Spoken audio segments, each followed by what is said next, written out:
Can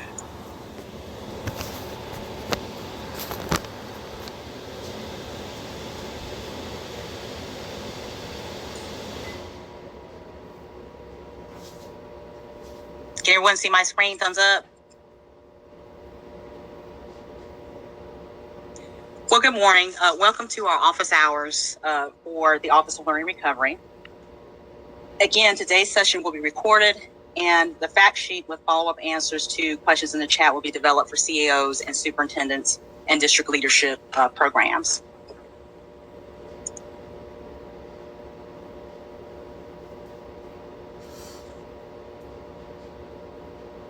Today's session is being sponsored by NCDPI Office of Learning Recovery. Our OLR team is led by Dr. Michael Meyer, who is our executive director, Lynn Barber, who is our deputy director, and Dr. Jenny Korn, who's the director of research and evaluation, Dr. Angie Molex, who is the director of innovation programs and practice, Kaylin Clifton, who is our quantitative research analyst, and I am Dr. Erin Manuel, the qualitative research analyst with OLR. I am your host for the next hour for this office hours webinar, and thank you again for being here. The mission of the Office of Learning Recovery. OLR was established in March 2020 with North Carolina Department of Public Instruction to address the widespread learning loss and achievement disparities caused by the COVID-19 pandemic. The office specifically seeks to support public school units through research and evidence-based decisions in addressing persistent challenges facing the public education system. The purpose of research and evaluation. Why research and evaluation? Research and evaluation is a useful tool within the context of our work so that we can examine the impacts of lost instructional time and accelerate learning for all students. So our research aims are to evaluate the implementation impact of interventions sponsored by our department. Our hope is that through this work, we can continue to support informed decisions about the continuation, expansion, and targeting of these programs. Research is a tool to identify, extend, scale, and sustain programs that demonstrate impact, as well as build a clearinghouse of promising practices. So again, thank you all for coming to our qualitative office hours today. The goals of today's session are to provide details related to the qualitative studies for PRCs 177 and 176, to meet principal investigators for qualitative studies, and to answer and clarify any questions that you all may have. Again, our learning recovery efforts have included 3 former programs, a school extension program offered this past summer, summer 21, a summer bridge program, which will be offered this year, which is PRC 176 of 2022, and a career accelerator program, PRC 177, that will also be offered summer 2022. So within all these programs, we are providing learners a chance to regain instructional time, create unique enrichment opportunities that were lost over the course of the pandemic. So why qualitative research? With the establishment of OLR, Superintendent Truitt sought to develop a research and evaluation unit in NCDPI, and her goal was to engage various UNC research partnerships. OLR identified ESSER II monies to enact 4 UNC university partnerships to support this work to evaluate the impact of PRCs 177 and 176, utilizing the qualitative inquiry. Using these partnerships, the agency can leverage qualitative research studies to explore students, teachers, administrative voices within the context of the programs. So our goal is to understand the why and explore the experiences that students will have in these programs, as well as ways to enact some level of recovery for students and scale those things up. So our qualitative focus for our program, again, it is looking and examining at the initial implementation of learning recovery programs, school extension, summer bridge, and career accelerator. Our unit analysis for these programs include school, district, and region level, and our studies will be region-based. So here's a brief description of our regions. Northeast and Southeast, districts 1 and 2, triangles region, Sandhills region will be districts 3 and 4. Piedmont and Southwest will be districts 5 and 6, and Northwest and Western will be districts 7 and 8. Our critical stakeholders for this research include students, parents, teachers, and administrators. And the research questions for these studies will include the implementation, impact, and or improvement of these programs. And our outcomes of interest include students, families, and educators.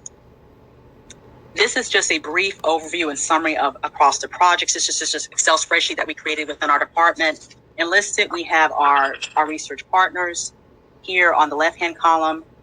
We are grateful to have partnering with ECU, NC State, and Duke, UNCG Serve Center, as well as the UNC Chapel Hill EPIC. The research focus is general understanding about the research question, research focus, the population samples, the deliverables that are required for the reporting of these particular studies, the regions that are tied to each particular study, and whether or not these studies are focused on 177 or 176. And here we have a list of all our team members that are participating in the research. And the members that are starred are what we call our principal investigators for these studies. We have our regions and principal investigators here today as well. And I just want to kind of give an overview about what principal investigators do. The PI is responsible for the fiscal, programmatic, and administrative oversight of a project, and they're also responsible for managing their teams.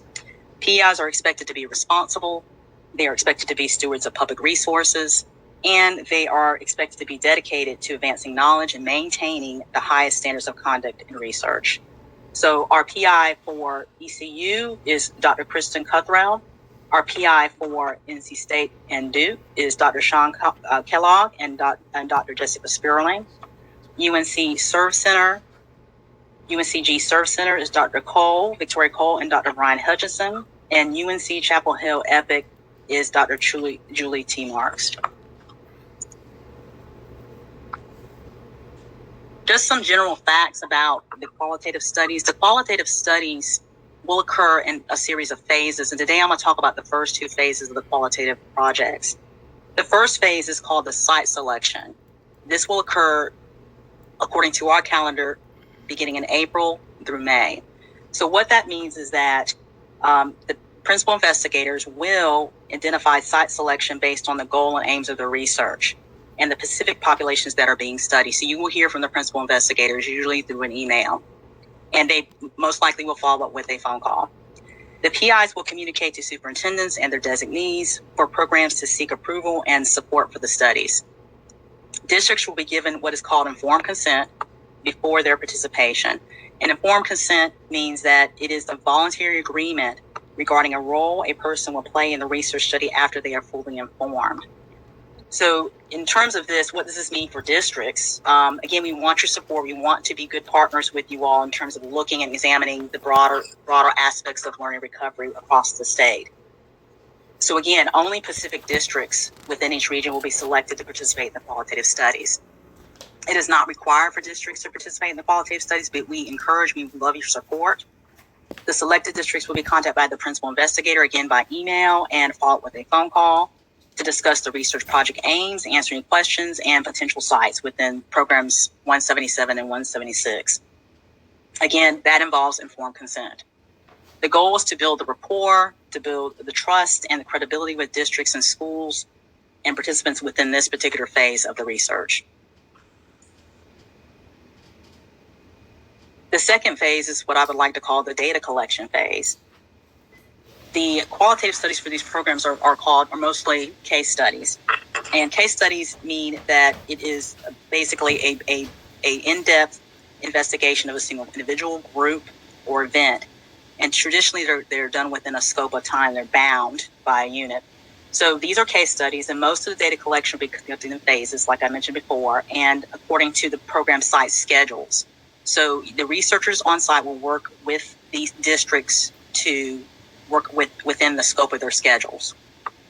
The researchers will collect various types of data depending on what the aims of the research are. And that includes interviews, observations, artifacts, program information. And again, consent is a part of that process informed consent is a part of that process depending on what that entails for their data collection.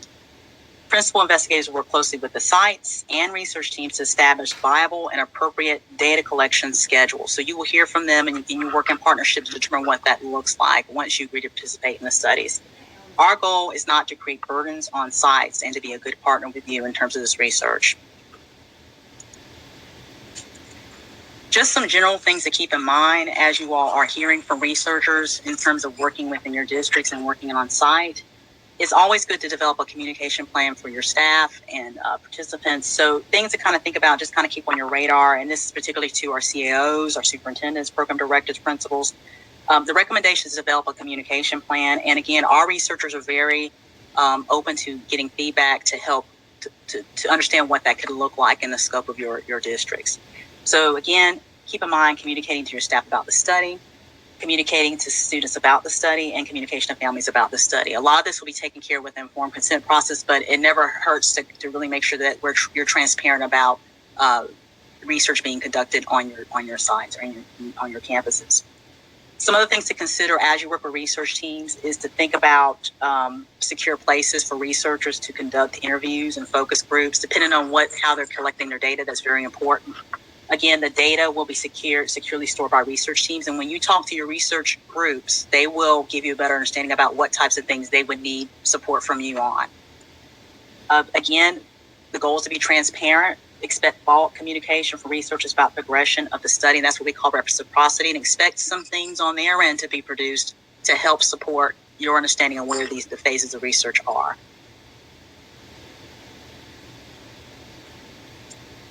So I want to talk about a little bit about ethics and research integrity, which are very important in terms of any type of research study.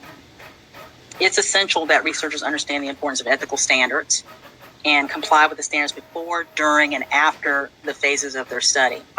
Researchers are expected to seek permission from an institutional review board in order to abide by the ethical standards to his or her best ability throughout the research study. So anyone who's involved in any type of study should always give informed consent or assent without any type of coercion before anybody can participate in any particular study. The researcher must secure that person's informed consent or informed assent. And again, what does informed consent mean? It means that you have the right to withdraw from a study. The purpose of the study and procedures used in data collection are put in writing for you and discussed with you. The protection of confidentiality of participants and respondents is also discussed. The known risks associated with participation in the study is also mentioned and put in written form. And expected benefits of the study is also discussed in informed consent. And you would expect a signature of the participant and the researcher depending on what the population that's being studied. So those are the stages to informed consent. And if you have any concerns about that particular part of the research study, then it's important that you reach out to the principal investigators who you get a chance to meet today.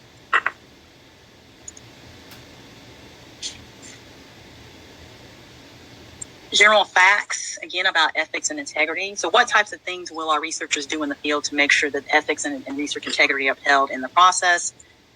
These are the things that are expected to be done. And I have all faith in the researchers that we're partnered with that these things will be followed through exceptionally well. So again, protection of participants, the research setting and the affiliation, institution, or community and organization, avoidance of any type of physical, emotional, spiritual harm, minimization of risk to the lowest level. A big one is making sure there's appropriate safeguards put in place, which is a part of the IRB process, and interest in humanizing and dignifying the research participants.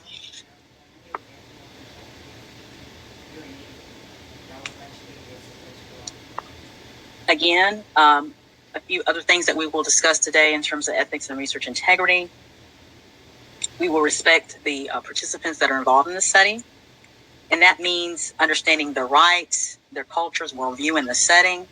Again, there will be minors involved in some of these studies. So special care for special groups of participants is always a very important piece in terms of assent. And again, in some cases, with special populations, there's special care that's taken and require unique care around those populations of people that are involved if they are involved in the study. Again, participation is voluntary. Reciprocity means giving back to the actual setting, and vice versa, making sure that whatever's done and being conducted in the aims of the research is supporting what you want to know as well and supporting your goals in terms of partnering with the researchers. privacy is always going to be protected, and a part of this is making sure that the people that are involved in the study, mainly in the place and time of their choice, they remain in that place and time of their choice, and it should not be intrusive. So whatever data collection methods are being taken on are not intrusive, and consider the aspects of the setting. Confidentiality, the issues of confidentiality can be challenging, but again, the identifiers will be used, and especially in terms of people, institutional organizations, and communities. So that's super important. And these are things that we expect, that we know will be carried out in terms of the research being conducted with our partnerships.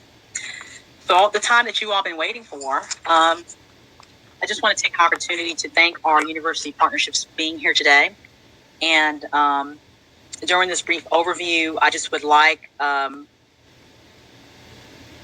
you to introduce yourself, your team members, your target regions, and the aims of your research study, and how your research will benefit and support district work around recovery and acceleration. This is also an opportunity for our guests to ask questions or clarifying questions of our researchers. So I'm going to go through the regions. So our first region today is regions 1 and 2, which is ECU Rural Education Institute. Today we have two members from Dr. Kristen Cuthrell's team here, Dr. Amy Swain and Dr. Sharissa Blanchard. So if you all can just take an opportunity, and I'm going to go ahead and just mute my mic for a minute, if you all would not mind. Yes, hi, can you hear me? Yes. Hi, good morning. I'm here representing our team. My name is Dr. Sharissa Blanchard. I was looking in the attendees. It doesn't look like Amy's able to be here, but I'm representing Dr. Cuthrell and our team today. So we are focused on regions 1 and 2. Excuse me. And we've already started to recruit our counties, and we've already gotten commitments based on previous relationships with Washington, Terrell, and Bertie counties. And so we're in the process now of solidifying those connections and building what we'll be collecting and what the plan will be with them. But we have commitments from them that they're partnering with us. And so we're excited about that we have those pieces together. And let's see. What else did you ask me to share? I apologize. You're fine, Dr. Blanchard. One of the things, if you can discuss just the aims of your research and how your work, the work that you're doing is going to support the district's work, the district that you're working with for the studies around the recovery and acceleration. Okay. We're thinking that with our case study approach, we'll have general aims and research questions, and then we'll fine tune that and finalize it based on that reciprocal relationship with the counties.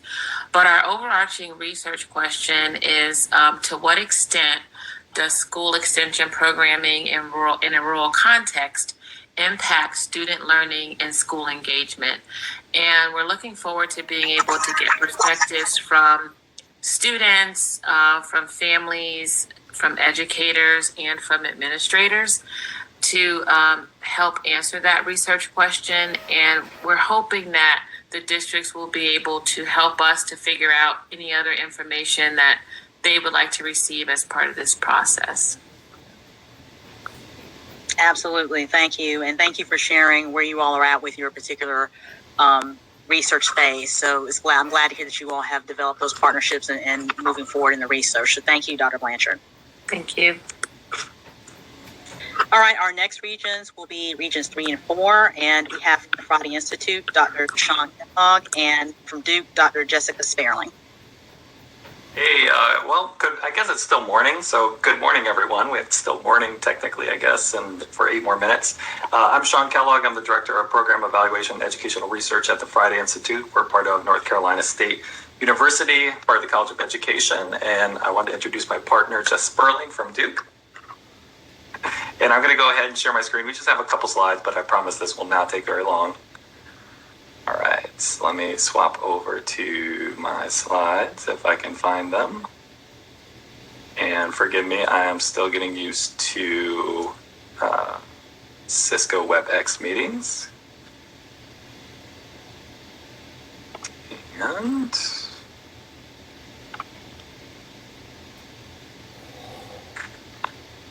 are you seeing anything? Did that work? Yep, we're seeing it. You see slides there, right there? Uh-huh. But not Not big, though. You might have to enlarge it a little bit. it's with your two screens, it looks like. Yeah. Okay, it's multiple sharing, multiple screens. I'm going to stop sharing, and Jess and I can just talk through our research objectives and our design for the research and what it would look like if you were to participate in our research. Let me stop sharing really quick. And I'm kind of curious, though, before we start talking about the actual research, is there anybody here, and you can go ahead and put in the chat, anybody here from regions, State Board of Education regions 3 and 4? Because we're going to be speaking directly to you because those are the districts that we would be working with. So these would be districts in the Sandhills region, around Hope County, around Cumberland County, as well as districts north area, around Wake and Durham and Chapel Hill.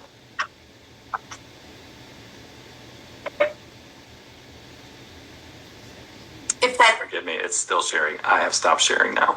If you are from one of those regions, I would say maybe just note in the chat, yes, I am.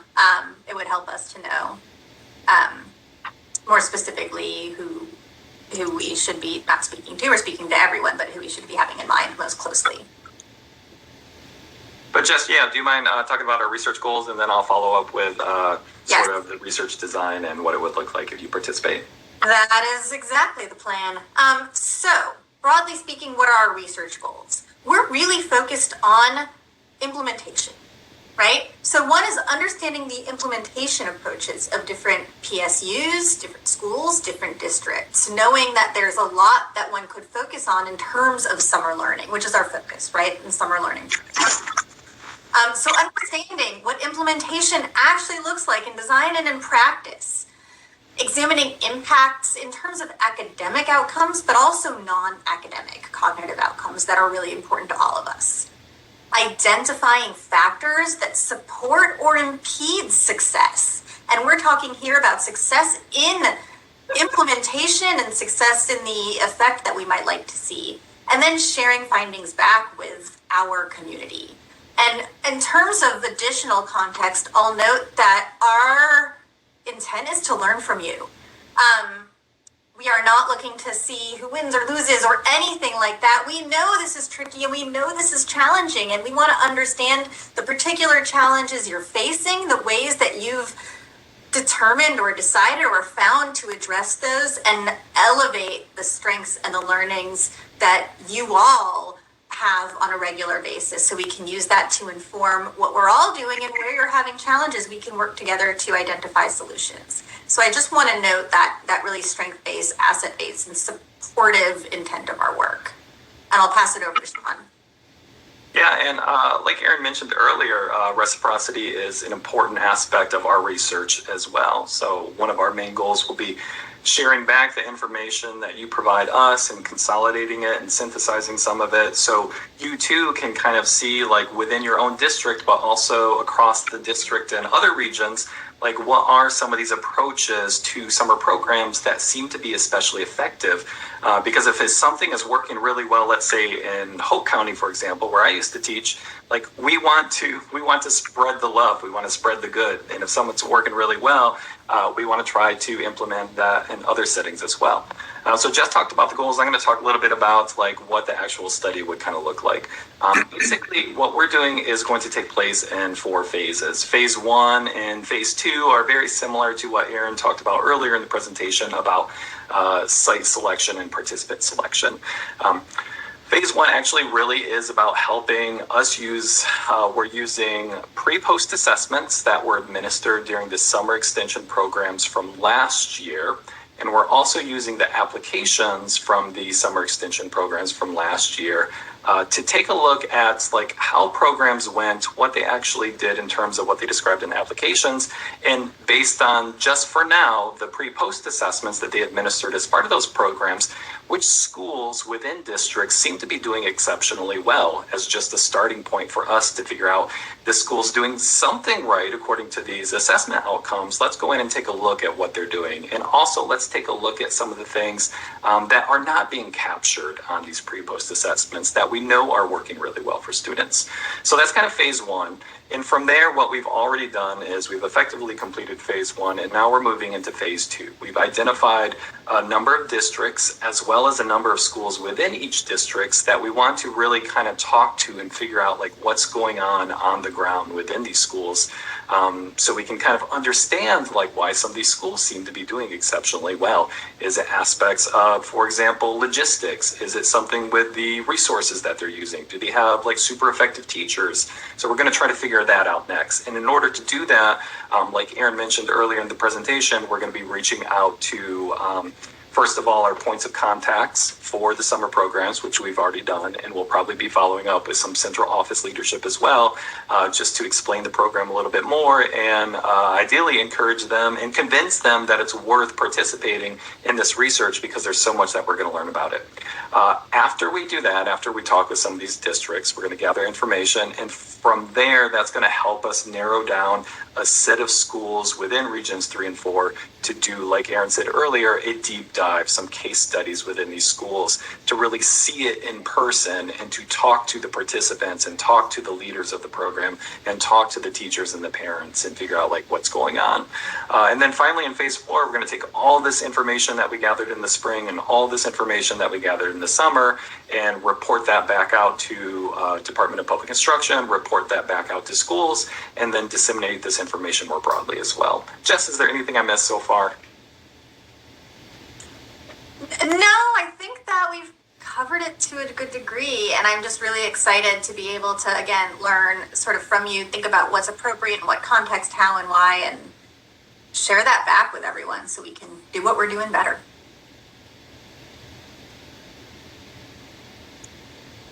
Thank you both for sharing the overview and aims. I'm excited to hear more about who you all end up partnering with. And again, I just want to say I am a proud resident of the Sand Hills region. I taught in the Sand Hills region, so I'm going to give a shout out to the Sand Hills region.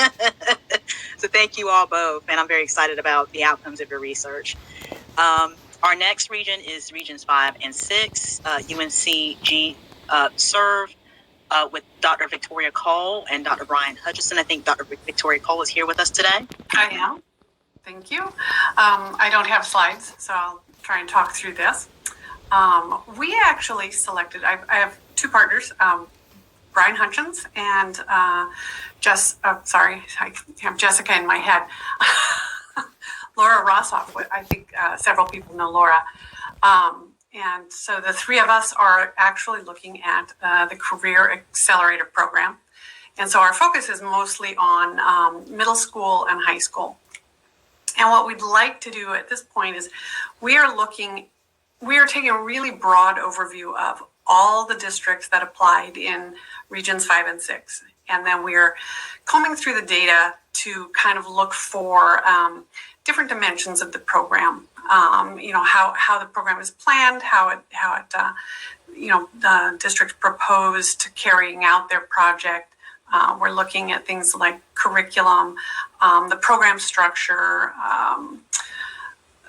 how the students are recruited, staffing, budgeting, and we're trying to find promising or unique practices within all of this. And what we're going to do is we're going to narrow these down to approximately 6 to 8 schools that we would like to kind of focus on and look more closely at, and then conduct case studies. We should be able to make our final selections or our choices this week, and then start looking at discussing this with the school administrators. But we are also taking a look at how these are carried out for vulnerable populations. We're looking at, we're kind of looking for programs that might be connecting to the school year practices, the activities in the curriculum, So it's not just a standalone summer project. And then we're also looking to include a variety of district size and location. So rural, suburban, urban, and we'd like to include charter schools too.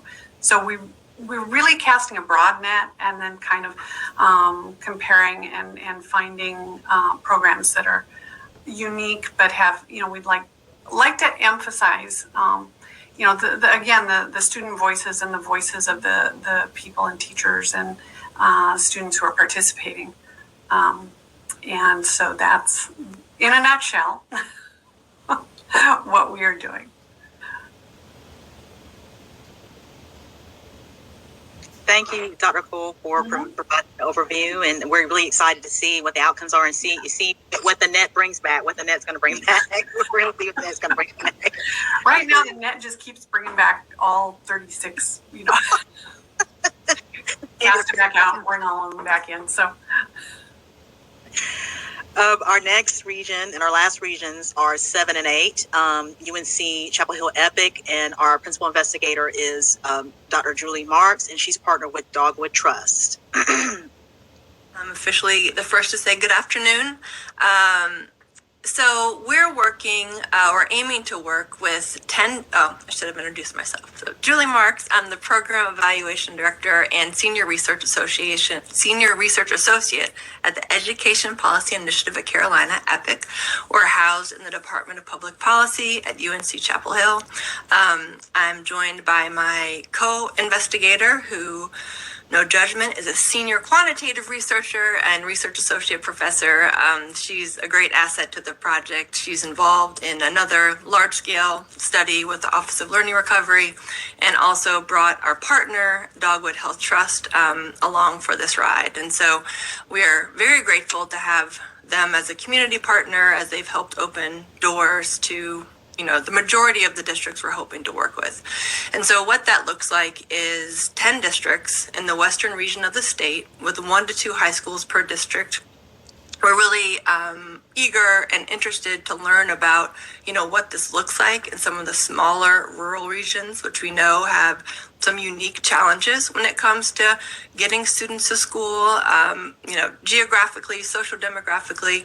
So, even just some of our initial conversations with superintendents have gotten us excited about the types of things that we're going to learn. And we have 3 overall research aims.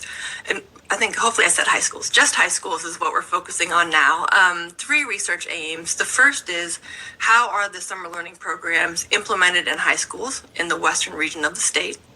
The second is, to what extent are the specific activities achieving desired outcomes? So what do district administrators, summer learning staff, and ultimately students feel are the most and least valuable, both in terms of academic progress and social emotional learning? And then the third question is what I usually think is one of the most interesting and important in qualitative research. And that's really the way we've been framing this. Sort of DPI does a great job collecting administrative data, which people from the districts probably all know. And so we say they know the what that happened, and what we're really hoping to do is help them understand the how and the why of what happened and what is going to happen. Also have to give a shout out to Dr. Korn and Dr. Manuel, because this is sort of the first qualitative push that we've had from DPI, and very, very grateful for it. So this last question, we're really trying to understand, what are the enabling and inhibiting conditions? So what types of things facilitate and inhibit the actual implementation of the activities? What types of things facilitate and inhibit attendance? And then once students are there, what facilitates and inhibits engagement with the program? So we are really excited to get started. We've, I think, spoken with 6 or 7 out of our 10 districts, and they seem appreciative that their voice will be heard, because that's not always the case with some focus on larger districts. And we're also echoing, what all of you have said, which is that, assurances that we will provide what we learn back to them, both about, looking holistically at their district, but then across the state. And that's something across all of my research projects that districts seem to really appreciate, learning from peers, which is not something that's often have time or ability to do. So we're excited to be a part of the project and excited to keep moving things forward. And also welcome any questions if anybody has any. Thank you, Dr. Mark, for providing an overview for the two regions. And again, the emphasis on voice, the emphasis of building a professional and research community and network, which again, I'm grateful for in terms of this opportunity working with DPI and working with you all. And it's really about learning and making sure that whatever we learn about students is something that's expanded and scaled, and we're able to help our districts to help their own students and their communities and their families. So that's the most important piece about these studies. Again, if you have any questions, please feel free to put them in the chat. I'm going to go back and reshare my screens. I have one more slide to make sure that members that are here with us today know how to get in contact with our OR team members, as well as just to take any final additional questions.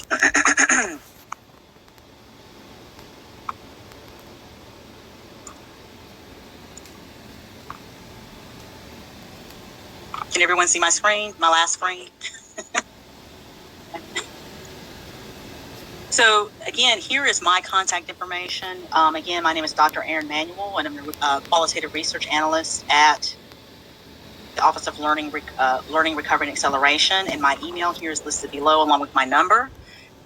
This particular recording will be available on our website at DPI for all our CAOs, superintendents, and members to view at their own discretion.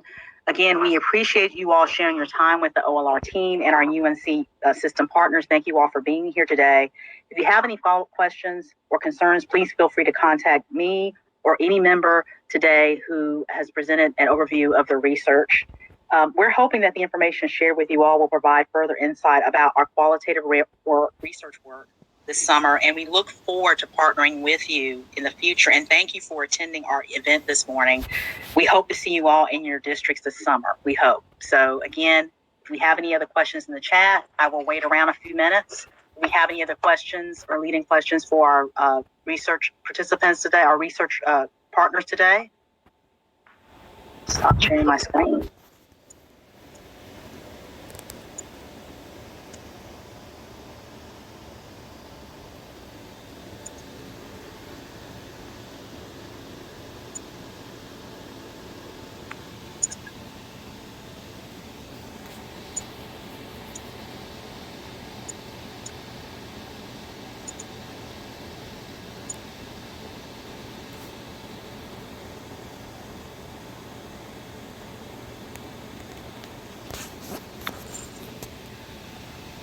Dr. Marks, I have just a brief question about the Dogwood Trust. Can you talk a little bit about how you all became partnered with them with this particular qualitative work that you're doing this summer? Sure. And actually, I'm going to turn that over to Dr. Fuller because she's the one that brought them to us. So I think Sarah's still on. Would you mind giving a rundown on that? Yeah, I'm still here. So we have been engaged in some work with the Dogwood Health Trust, which is a foundation out in the western part of the state, around helping them think about the landscape of educational outcomes in their region and kind of set their new goals. And so when this opportunity came up, thinking about, the western region, and we reached out to our contacts with the Dogwood Health Trust about kind of partnering on it with us to, build on the work they already do with the districts and the partnerships and relationships they have there. And then, in turn, it will add to what they're learning about the needs and initiatives going on in their area. Thank you. I was just interested to kind of know how you all partner with them. I think it's going to be a really good community partnership. And similarly, they're also eager to know what we learn. So that's another opportunity to, broaden the reach of some of this qualitative information, even beyond the districts directly. Thank you for sharing that. Do we have any other questions? Any questions in the chat? Hey, Erin, you're still sharing your screen, so maybe X out of that. Okay. Thank you. Just so folks can, yeah.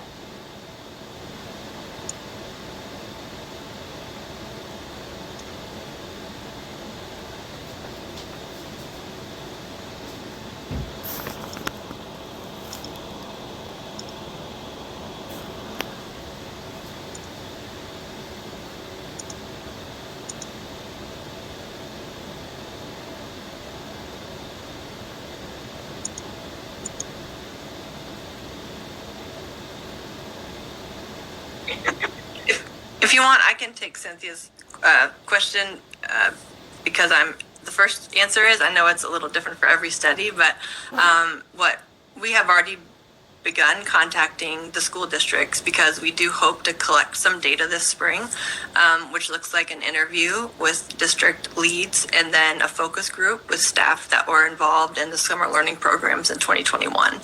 So like you've heard, we've had the luxury of usually an introductory call or email from our partners at Dogwood Health Trust, who's let them know, this is a study that's going on.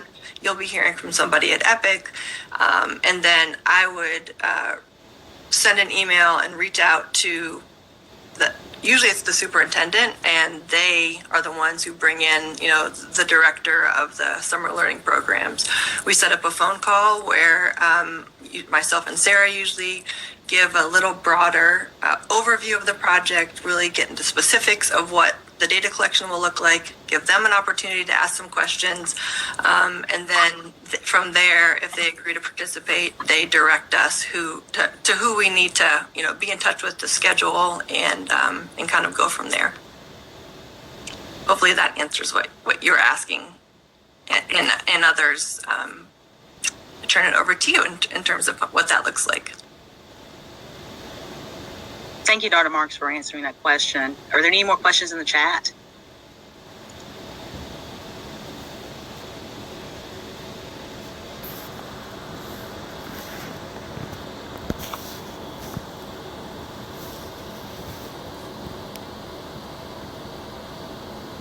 So again, thank you all for attending our qualitative office hours. We hope that we were able to shed some light and some spotlight on our qualitative project this summer. We hope that you will again partner with our UNC research partners. And again, this recording will be made available on our DPI website, OLR office. Thank you again.